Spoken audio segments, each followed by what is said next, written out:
Mike Mickens is leaving Notre Dame after 6 seasons to join the Baltimore Ravens. Today, Jamie Uyeyama and I break down how big of a loss it is for Marcus Freeman and the Irish defense, plus a look at the top candidates to replace him. Then we'll do a deep dive on what Charlie Partridge brings to the defensive line and why Notre Dame could have the best defense in college football next season. That's all coming right up on today's Locked On Irish.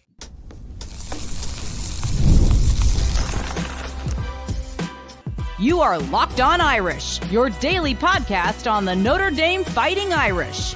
Part of the Locked On Podcast Network, your team every day. Hello and welcome in. This is Locked On Irish, your daily home for Notre Dame football. We are part of the Locked On Podcast Network, which is now the #1 sports podcast network, all thanks to your support. I'm your host, Tyler Wojciak. I graduated from Notre Dame in 2018, and now I'm a producer at Fox Sports, and I've been covering the Irish for the last 5 years. It is Tuesday, January 27th, and thanks as always for making Locked On Irish your first watch or listen of the day.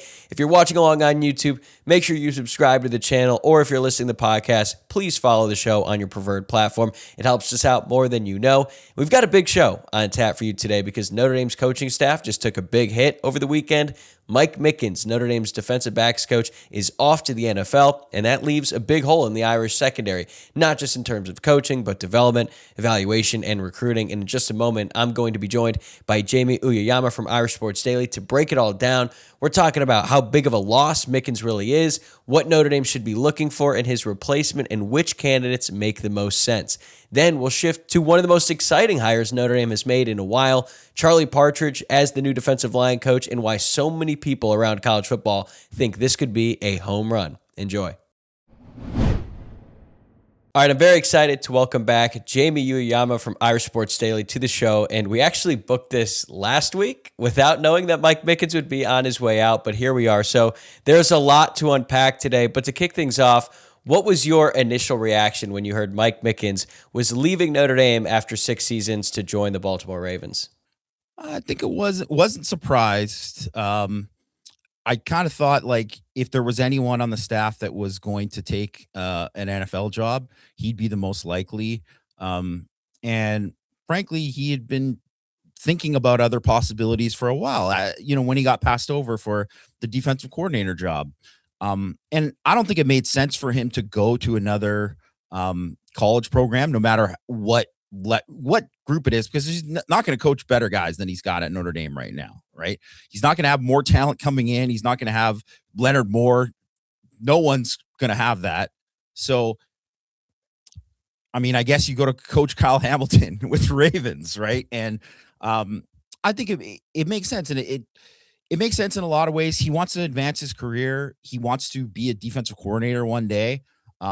Jesse Minter is obviously like a rising star, a guy who went from Michigan's defensive coordinator to the defensive coordinator at the Chargers, and now, the head coach of the Ravens. So if that guy thinks you can coach DBs, that's a pretty good, that's a pretty good vote of confidence for him. And I think everybody knows Mike Mickens is one of the best defensive back coaches in the country, if not the best. So I think he's going to do well there. I think he's going to do well. And, one day, who knows, maybe we'll see him back at Notre Dame at some point.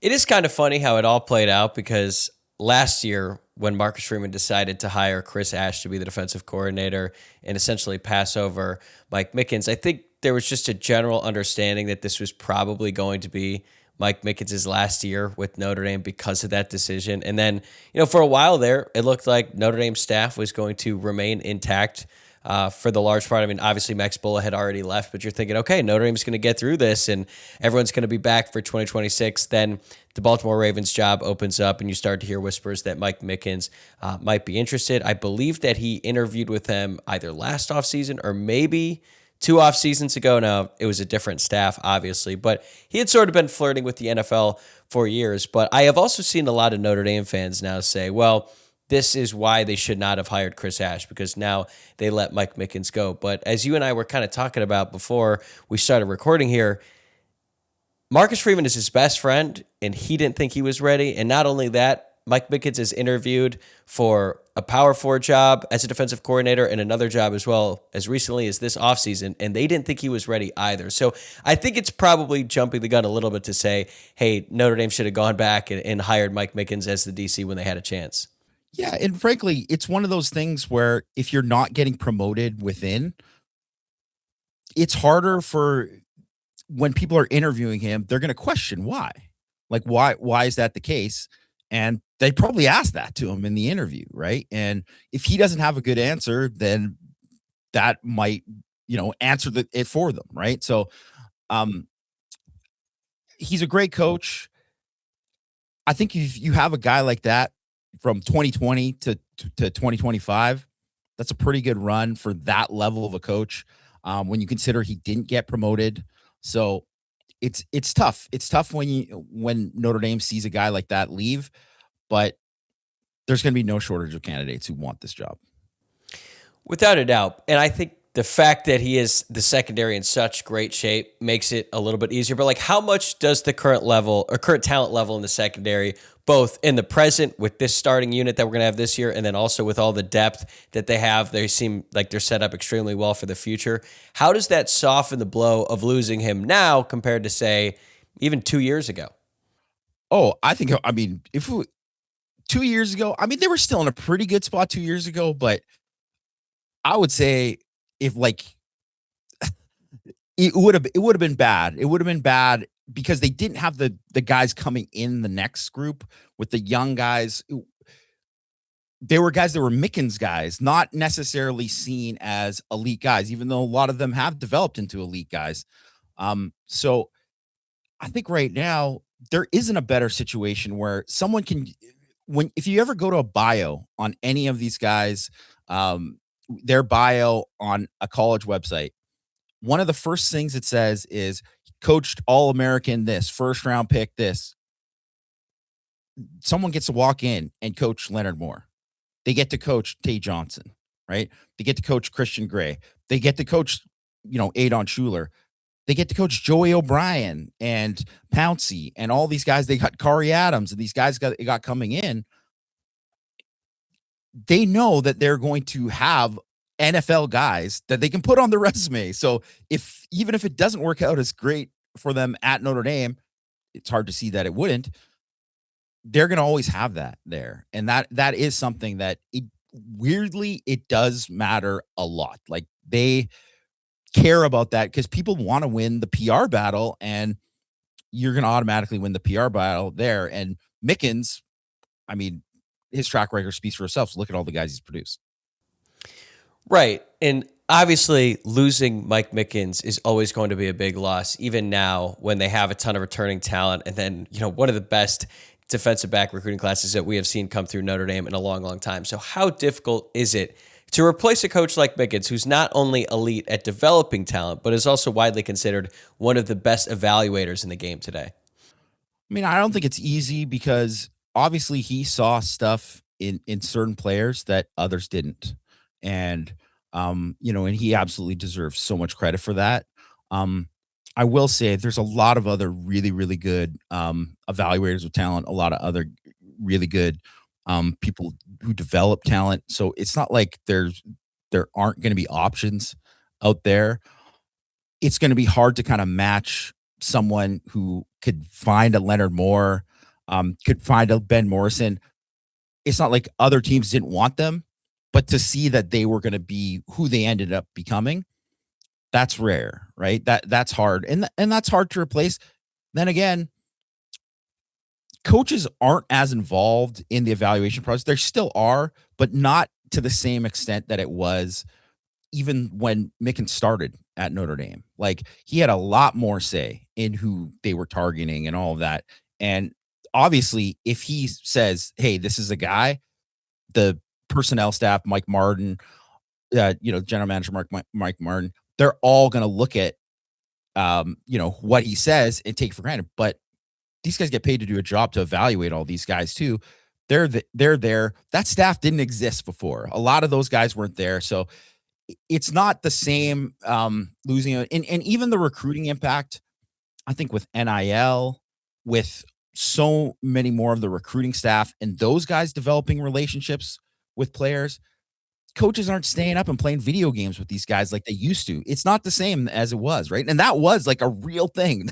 It's why so many of those guys want to go to the NFL, because they're like, I can't do this anymore. I'm getting old. Like, I don't want to do this. Now, when you see someone like Arthur Smith come to Ohio State, you're wondering, like, why is this guy going to college? Well, one, he gets to coach at Ohio State. Two, he doesn't really have to recruit. He doesn't really have to do the same things that an offensive coordinator would have had to do even 5 years ago. So, two-part question here. Do you think Freeman is going to consider splitting the secondary duties again? So there's a cornerbacks coach, and then I think they technically would not be able to hire another coach specific to the safeties, because then they'd be over the staff limit of full-time coaches. But maybe you put Chris Ash back there and he coaches the safeties because he has a background in doing that. Or do you think the one coach model is here to stay? And then the second part of that question is, what do you think the most important traits are that Freeman is going to be looking for in his replacement? I have a feeling they'll hire somebody who's just going to coach the secondary, but like you said, Ash is going to be heavily involved with safeties, and probably more so than if it was just Mickens. So I'd imagine that the title won't change for Chris Ash, but he'll be more involved. Obviously, Notre Dame they've had other guys there who they're technically analysts, or they become like assistant DB coaches. Those guys are super involved. I mean, Chris O'Leary is a perfect example of that, as someone who kind of worked his way up as a graduate assistant for like a long time. And he was the Rovers coach, but he wasn't getting paid like a full-time coach, but he coached the Rovers and he was in charge of that before he got the full-time job at safeties. But he basically was a full-time assistant at that time. And, Nick Sebastian isn't technically like he's analyst or whatever but he is basically a defensive line coach. He is also a defensive line coach there. So they'll get someone else to assist there, but I imagine it'll probably just be the same, maybe not exact same title. Obviously depends who they hire, but mostly the same responsibilities. And I think it is hard to find somebody you're not going to find somebody who's going to fit exactly and check all the boxes. I think one of the things with Mickens was he was just the corners coach. And then all of a sudden he got given that responsibility. So maybe there's someone that they bring in. I imagine they'll bring in someone, if they were going to target someone right away, if they have experience coaching corners. Like that is the main thing. Corners, nickels. I think that is something that I would look at as kind of a priority in terms of what you're looking for, what Marcus Freeman would be looking for in terms of like development. Jamie's going to be right back here with us in a moment to share his list of top candidates to replace Mike Mickens. But before we get to that, I want to tell you about our new Everydayer Club at Locked On. You'll get access to an ad-free audio feed for Locked On Irish. It is the same show, same schedule, just no ads, and it works on Apple Podcasts, Spotify, or whatever podcast app you use. If you listen every day, it's a really easy upgrade. Go to lockedonirish.supercast.com or tap the link in the show notes to learn more. This episode is brought to you by Mazda's Moving the Game Forward, for those who believe there's more to the score than what's on the screen. When I think about what that really means, I think about Marcus Freeman at Notre Dame. 4 years in, and what stands out isn't just the wins, it's the way that he has built the program, the culture, the accountability, the way players talk about preparation and trust in one another. It's the work that happens long before kickoff, in meetings and practice, and how standards are set every single day. That's what moves the program forward. Not just the final score, but everything that leads up to it. It reminds us of what it really takes to raise the bar. It's that extra work off the court or the field, dialing in on every detail, giving it that extra fire, that grit, and I never quit. We put that same passion into every model. Highlights make the reel. What it took to get there makes it count. There's more to a Mazda because there's more to you. Let's dive into some of the specific candidates here. You already mentioned Chris O'Leary. We will get to him. And for everyone watching and listening, you can read all of Jamie's list of potential candidates if you're a subscriber to Irish Sports Daily, but I want to go through a few of them here. First up, Jay Valai, the cornerbacks coach and co-DC at Oklahoma. He was the first name on your list of potential candidates? What makes him such an intriguing option in your eyes? Well, one, I think you look at the track record, someone who was coached at a lot of places. He was, a GA for Kirby Smart at Georgia. He was coach corners at for Nick Saban at Alabama. Has good coached, company. Yeah, has coached for the last 4 years for Brent Venables at Oklahoma. I mean, that's about kind of the top three if you're looking at like the defensive coaches in the last like 2 decades, or the 3 of the top 5, however you want to slice it, to learn from those guys. And if those guys think you're good, chances are you're pretty darn good. His units have played well, right? And they've been really good at Oklahoma the last couple of years, especially. Obviously, they finished top 10 in EPA per dropback this past year. And the obvious thing is he's got a connection to the staff, right? And that is always the thing that I look for, because you can say there might be someone they come out of the blue that Freeman has had his eye on or something like that. Most of the time, there's some sort of connection. Like Charlie Partridge had a connection with Chris Ash, right? They coached together at Wisconsin and at Arkansas. It's the same thing. Valai played for Ash at Wisconsin, and then Ash thought enough of him to hire him, at Rutgers and then at Texas. So that says a lot. That says he already vouches for him. And then obviously you've seen that all these other coaches have vouched for him too. That's why I think he would probably had to be a top of the list guy. I'm sure he gets paid a lot at Oklahoma. Obviously, Mike Mickens got paid a lot at Notre Dame. So I don't think that would be a deterrent in order to get him. He might be totally happy in Norman. Who knows? Even as they got good players at Oklahoma, they don't have as good a secondary as Notre Dame. So I think that would be something that I think would interest anybody. Do you think the co-DC title that he currently has at Oklahoma could be a hang-up if he, we're considering Notre Dame, because I don't think that would be the case. I thought Mike Mickens might actually be promoted to co-DC when they passed him over, but they didn't even do that. But like you said, Mickens was paid very well, and I'm sure if they got Valai, he would be paid handsomely too. Yeah, I mean, if he got the exact same title, like the defensive pass game coordinator, the difference between that and co-DC, it's not that right. Big, right? So I don't think that is something that would ultimately, keep him from the job. Also, they might give him the co-DC job because that might be something Ash thinks he's worthy of, because obviously Ash has hired him before. So I don't know. I think if there was someone who was less experienced and hadn't got to that level, very similar to Juwan Sider, right?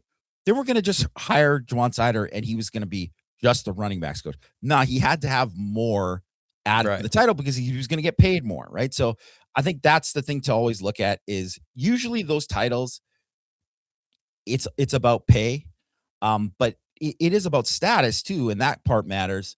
And he's someone, frankly, just based on his resume, he's earned that status. Chris O'Leary is another name that's come up a lot among the fan base. We've already referenced him today on this show, and it makes sense. Like, he spent 6 years at Notre Dame before taking the safeties job with the LA Chargers. Now he's back in college football as the defensive coordinator at Western Michigan, working under another former Notre Dame assistant, Lance Taylor. How realistic do you think a reunion with O'Leary is? I'm not exactly sure how realistic it is, because I didn't hear anything like that was going to be the case, but I just put him on that list because of, I talked to some people as well, like, who were like, you have to put him on the list. Like, it's just too obvious. There's too obvious of a connection. And obviously he did a great job, coaching the safeties at Notre Dame. And I think, he went to advance his career, and I mean, he certainly did do that, obviously coaching the NFL, and then now he's a defensive coordinator. I doubt he wants to give up the role of defensive coordinator. He did a great job at Western Michigan, right? They went from 120th in DF plus to 37th. It's a huge reason why they won the MAC last year. I don't imagine he wants to not be a defensive coordinator, and I imagine he wants to be a Power 4 defensive coordinator, fairly soon.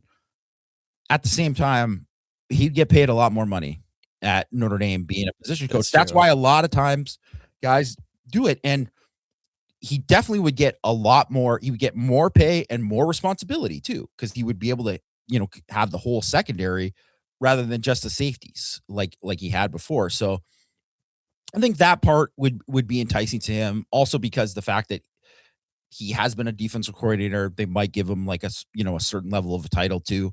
And who knows, that might be something that I'm not going to say they're going to nudge, wink, wink, say, hey, you're going to be next in line to be defensive coordinator. But it probably doesn't hurt that he has that part already on his resume and he's done well. And if Freeman's thinking about Chris Ash not being there forever, because I don't think he's going to be at Notre Dame for the longest time, if he's gone in like a year or two or whatever, O'Leary could be the guy who gets promoted there, because already, if you look at Mickens was considered one of those guys, and Max Bulla was considered like, hey, he might be the next defensive coordinator. So I think it could be a possibility because of all of like the pieces. It just depends on whether or not like he views it as a step down. I don't really think it's a step down though. I think it's just like he's gained more experience and done well, and then he comes back to Notre Dame making a lot more money, but also with a lot more responsibility. I feel like those are the two names that most people are talking about, Valai and Chris O'Leary. Is there a dark horse candidate or someone who hasn't been talked about quite as much that you think could make a lot of sense for Freeman and the staff? Well, I think Perry makes a lot of sense just because he was the guy who replaced Mickens at Cincinnati, right? So he coached with Freeman at Cincinnati during that 2020 season when Mickens came to Notre Dame. The defense was awesome that year. He was there again the next year in 2021. So he got the 2 years with Sauce Gardner rather than just the 1 year for Mickens.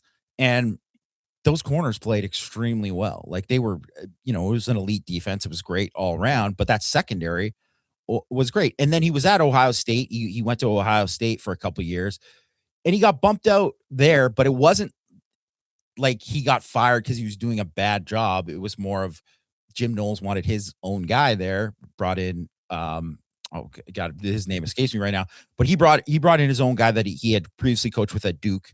And that guy kind of took over that job, and he went to Toledo, which like, okay, yeah, that's a downgrade. Well, they played elite defense at Toledo. Vince Karras is a really, really good coach. He's now at Syracuse. That's where Perry Alano went with him to coach DBs there. I think there's just a lot there. I don't think Marcus Freeman, he is friends with Fran Brown. I don't think he'd want to just, hey, I'm going to steal your DB coach or anything like that. But I think they think alike in a lot of ways. He's got a lot of respect for Fran Brown. That would be someone I think that Freeman has respect for, and there's just the obvious connection there. And then not to mention that, there was a bunch more Cincinnati guys on staff that can vouch for him if they think he's worthy. And he did a really, really good job at Cincinnati. Yeah, it's like, hey, Fran, if beating you 77 wasn't bad enough, I'm also going to take your best assistant as well. And hey, even if Marcus and Fran are friends, Marcus just raided Luke Fickell's entire staff when he came over, or when he was promoted to become the head coach at Notre Dame. And I'm actually very intrigued to see and hear them talk about like what their relationship is like nowadays after, Freeman left him obviously to go to Notre Dame and then took a bunch of his staff members once he got there. But we'll talk about Fickell later on. The last question I have on Mickens is, do you think that this is going to be the easiest assistant hire that Freeman has ever had to make, in the sense that he's going to have plenty of qualified candidates who want this job, considering how highly coveted it is now? Because to your point, like, this is the best secondary in college football. You have all this incoming talent. Like, to me, I understand the concern about losing a guy like Mickens. He's fantastic. You could make the case that he is one of, if not the best position coaches in the history of Notre Dame football, but he left the position room in such a good place that Freeman should have his pick for whoever he wants to take over. I mean, I imagine there's a lot of people, whether they directly reached out or agents who reached out, that want the job, right? And maybe even some people that you didn't know were looking. And I could easily see that. So that's why I wouldn't be surprised if it was someone kind of off the radar that we weren't even thinking about. And it wasn't that Jawan Sider wasn't like completely off the radar, but it seemed like more of a pipe dream. Like, well, he's coaching Nick Singleton and Katron Allen. They got a good thing. He's been with Franklin for how many years? And then all of a sudden that happened, right? And obviously with Mike Denbrock, that also seemed like, well, he just coached a Heisman winner. They had the number one offense in the country. He agreed to a contract extension. He didn't sign it, but it sounded like he was locked in. Turns out he wasn't locked in, and then it became open, and they got him. So I think it could be kind of that situation. I forgot to mention Jamil Adai, who's the cornerbacks coaches from the Buffalo Bills, and he's another guy who doesn't really have a big connection to the staff. He did work at West Virginia when Notre Dame's director of scouting, Matt Jansen, was on staff. I know that's something like Matt Jansen is very, very respected, obviously, within the building. He's done a fantastic job there. Jared Parker was also on that West Virginia staff. That's someone that obviously is Marcus Freeman's good friend. And since West Virginia, he's been rising up. Obviously, he's coached in the NFL the last 2 years. Prior to that, he was on Mario Cristobal's staff. He was the DB's coach at Georgia when they won the national championship in 2021. Buffalo, they're in the process of finding a coach. Maybe he's going to take another NFL job. Who knows? But if he's thinking about it, and that would be kind of like a perfect guy to kind of step right in if he wanted to be like, wow, I can't imagine. I didn't think of this kind of, college job was going to open up that you would take. And I think that would be the kind of guy you would be able to attract, where maybe if it was a different situation, you're probably not attracting a guy from the NFL. And it's a little bit like Charlie Partridge too. Like, I think part of the reason that he would come back to college, not just because of the connection with Chris Ash. Well, he knows he's going to coach some pretty darn good players, and he's going to have more resources at Notre Dame than he ever had at Pitt. And look what he did with the resources he had at Pitt. We've still got a lot more to get to with Jamie, including his thoughts on why Charlie Partridge is going to be a home run hire for Notre Dame. But before we get to that, a word from TurboTax. Tax season doesn't have to take over your life. This year, TurboTax is making it easier than ever to just hand things off and move on with your day.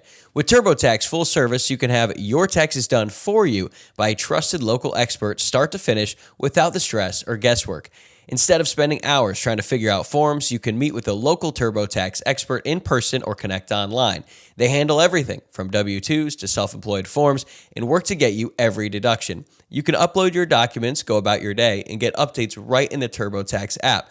It is a huge time saver and gives real peace of mind knowing an expert is handling it. And for a limited time, you can have your taxes done by a local TurboTax expert for just $150 all in if a TurboTax expert didn't file for you last year. Just file by February 28th. Take taxes off your plate and get back to your life. Visit TurboTax.com/local to book your appointment today. That's a perfect segue, because the next person I wanted to ask you about was Charlie Partridge. And I'm going to be honest, I did not know much about him before I heard that Notre Dame was looking at him. But the more I've read and heard about him, the more impressed I've become. And the way that people talk about him, not just on the Notre Dame beat, but it feels like anytime I have heard someone talk about Charlie Partridge, it sounds like this might be one of the best assistant coaching hires Notre Dame has made in a long, long time. I'm not doubting it. I think I'm just surprised at how unanimous the praise has been. So just break it down for us who don't really know what a good defensive line coach brings to the table. Like, what makes the Charlie Partridge hire such a big deal? Well, I think he was someone that I had heard about. I remember when Notre Dame was playing, Pitt back in like 2020, and he was the defensive line coach at Pitt at that time. And their defensive line, like across the board, like their 4 starters were probably as good as anyone in the country that year. Like they were probably a top 5 defensive line. And that was just something that really stood out, because Pitt wasn't signing, 4 and 5 star kids. Like they were identifying and developing guys. I know that I have a friend who, works in the recruiting industry in South Florida. He is someone who had always raved about me. Like anytime some guy got offered by Pitt when it was Charlie Partridge, he was like, yeah, this guy.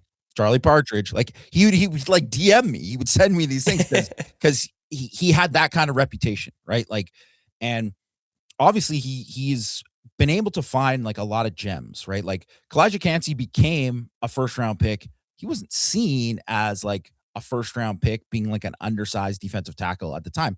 Francis Bray wasn't a 4-star kid, right? He was like number 570 or whatever in the composite. Then all of a sudden he's a freshman All-American and, making a ton of plays, super disruptive player at Pitt. That was a guy that Charlie Partridge, identified was he's undersized. Yes, but he has these other traits there that's special. So I think the first thing that really stands out is he's a guy who knows how to identify talent and to coach that talent and coach those guys to their strengths. And I think that really, really stands out because he's had a wide variety of guys. He usually doesn't get the Tion Grays, the 6'6", 330s. Obviously, Notre Dame doesn't get too many of those guys. But he's had guys that are like, Rashad Weaver's a 6'5", 270-pound guy who kind of looks the part as like a classic NFL DN. And he was a consensus All-American there at Pitt.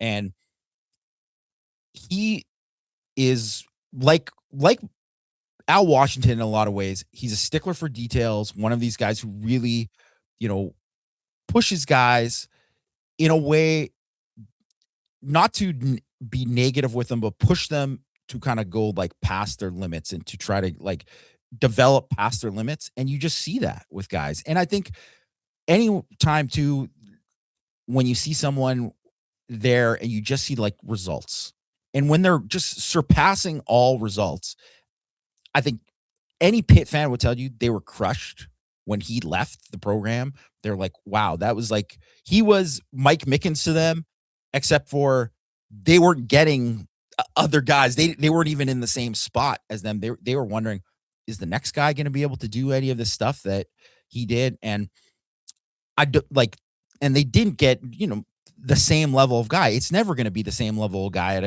for a guy like Pitt. So for him to come to Notre Dame, I think he's going to get to coach at higher level guys. The results kind of speak for themselves. His last 5 seasons, Pitt averaged 46 sacks per season. Averaged.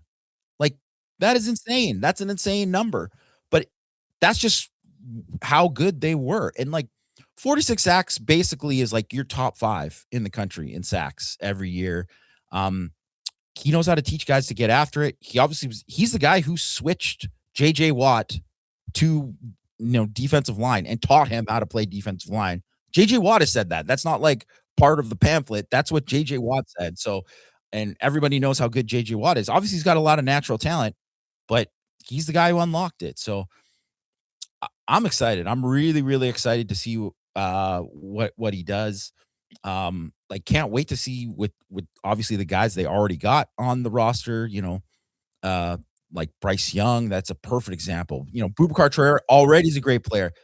Where's he going to go with Partridge? But when you think about like Rodney Dunham and Ebenezer Ewatade and some of these young guys, Francis Brew, obviously, that's a guy I think was already a really good player. I think that already I think was a home run to get him in the portal. I think that could be just an absolute like grand slam, like one of the best portal pickups of anyone. The combination of getting him with Partridge. I'm fired up about that. And as you mentioned it, Notre Dame Pitt 2020, that game was a blowout. Notre Dame won 45-3. But if you look back at the box score there, yes, Notre Dame won by 42 points, but it was actually one of their worst rushing performances of the season. They only averaged 2.3 yards per carry in that game, but the Pitt offense had 3 turnovers, and Ian Book threw for over 300 yards and 3 touchdowns. So it wasn't the defensive line's fault that they couldn't stop Notre Dame. I would actually just blame all of it on Pat Narduzzi because that's just what I'm inclined to do. Go ahead. I completely agree. Blame it on Narduzzi. You already mentioned a few guys who you think are really going to benefit from having Charlie Partridge. I mean, I think, Keon Keeley is another example. I'm really excited to see what Logan Thomas can do, because I think this is such a critical year for him going into his third season.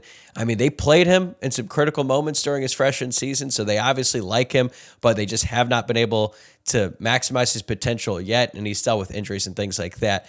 But from a schematic standpoint, how much does Partridge change what Notre Dame can do up front, especially on third and long situations so that they can get more sacks? Because as we know, that was a huge problem for this team early on in the year when Marcus Freeman was like begging his defensive line to get pressure with four guys. I mean, he was very heavily involved at Pitt in their third down package, like their pass rush package. So I imagine he's going to be, similarly heavily involved there. The fact that obviously he's already got the relationship with Ash, like that's probably why, like, if you would take a job because you're going to be able to do certain things and coach the way you want to coach. So I think from that perspective, and I just think there's so many guys that have obviously developed under Al Washington, but there's guys who are waiting there and you're like, man, their ceiling is here and they're only here. So where can they go? Where can they go? And I think he's the guy who has a chance to unlock a lot of that, right? And I'm going to be really interested there's so many guys. Obviously, Jason Onye coming back for his 6th year. I think Jason Onye at the end of the year was playing easily the best he's ever played at Notre Dame. He's one of these guys that if you look at him, he should be an NFL player. He should be an NFL player, and it's kind of up to him to play at that level. So I'm really, really interested to see where he's at. Armel Mukam, they brought him back after he went in the portal. That's another guy who looks like this guy should play in the league. Where's he going to be? It's a new voice there.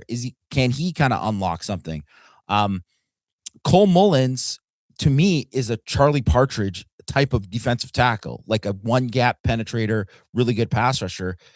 Not a lot of people talking about Cole Mullins this year, but I think that's a guy who could really take off. And frankly, they just didn't have a lot of guys like built like Tion Gray or Davion Dixon at Pitt. So I want to see what those guys can do. And the freshmen too, obviously they got a really, really talented freshman class.